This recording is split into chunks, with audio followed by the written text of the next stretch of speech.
Hey guys, welcome to the channel. My name is Aris Zaffer. This is the first video in a series called Spiritual Workings. If you're wondering what exactly is Spiritual Workings, it's a video series in which we'll be looking at the workings of spiritualism. Now, that's kind of hard to define, right? Because everyone is going to have their own version of spirituality and religion, right? Their own beliefs, their own practices. So my goal is for this series to be able to help all of you maybe find your path based on information I've collected over the years and experiences that I've had. There is no right or wrong way, of course, so let's go ahead and just jump in.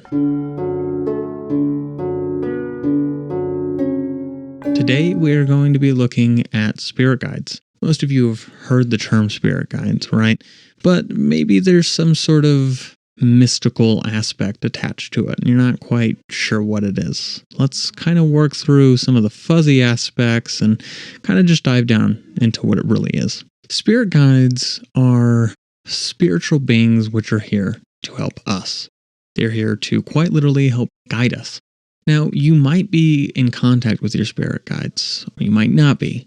And if you're not, then maybe it's kind of hard to decipher if they are helping you or not. And if they are, how does that actually translate in the real world? The simplest way to go about communicating with your spirit guides would be through something like meditation, tarot cards, or even something as simple as using a pendulum.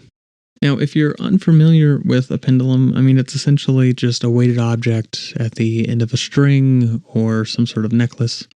Right? And you just move it around and then you can start asking yes or no questions. And how your pendulum reacts to your questions is between you and your pendulum. Again, there's no right or wrong way. In the future, I can go ahead and make videos on reading tarot and how to use a pendulum and how to communicate with your spirit guides, if any of you are interested. There is meditations that you can do to help reach your spirit guides. So if that's something that you guys would like, then I would be more than happy to go ahead and make a video like that. So just comment down below and let me know. As for how your spirit guides communicate with you, often it's going to be in kind of subtle ways. Maybe you see it through angel numbers, right? Maybe you see a number or set of numbers that keeps reoccurring. You can look that up online and you can see what the meaning behind that is. Perhaps it's something like keep going in the direction that you are, or maybe take a pause and reconsider what you're doing. Either way, your spirit guides are always there with you. They're always helping you. Generally, most people are going to have a protector guide, they're going to have a healer guide, and they're going to have a master guide. Now, that's at least 3. You could have more. A lot of people have as many as 4, maybe even 5 spirit guides. And you can have guides sort of operating outside of that, right? You can have a power animal, you can have spirit animals, you could have spiritual guides. And I don't mean the type that are here physically in person, right? So perhaps you're someone who's interested in Reiki. Well, you can work with a Reiki master guide. Or perhaps you're someone who's interested in doing psychic readings. Perhaps you can start utilizing some sort of guide to help you with your reading. Again, there's no right or wrong way to go about spiritualism, so there's no right or wrong way to go about working with the spirit guide. Your relationship with the spirit guide is going to be very personal. It's going to be one that is defined by who you are and how your spirit guides interact with you.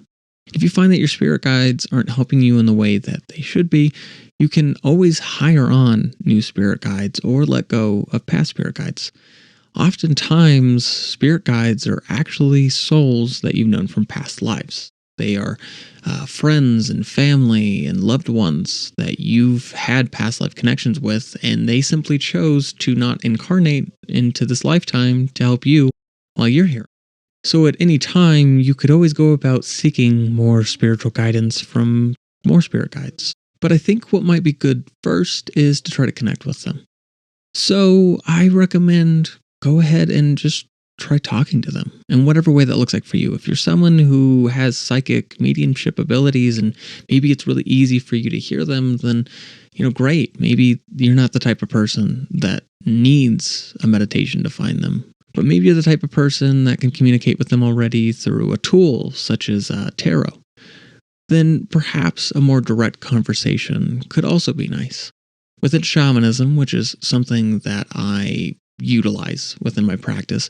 We do something called going to the middle world, as well as going to the upper world and the lower world. And when you're there, you're essentially astral projecting into another realm. When you're actually in the middle world, you can have a face-to-face conversation with your spirit guides. And I find that when I'm struggling with something, or there's something I want to learn or understand better, that it's kind of nice to have that face-to-face conversation. As useful as something like a pendulum or tarot can be, sometimes you just need that face-to-face. So my goal is to make a guided meditation on meeting with your spirit guides, and if that is something that you guys would like, then definitely let me know. In the meantime, if this video was helpful, then make sure to like and subscribe. This is a brand new channel, and I would really appreciate all the support that I could get on this channel, so that way I know if it's actually reaching people and if it's helpful. Because if it is, then I would love to continue making videos like this for all of you. Thank you, and I'll see you next time.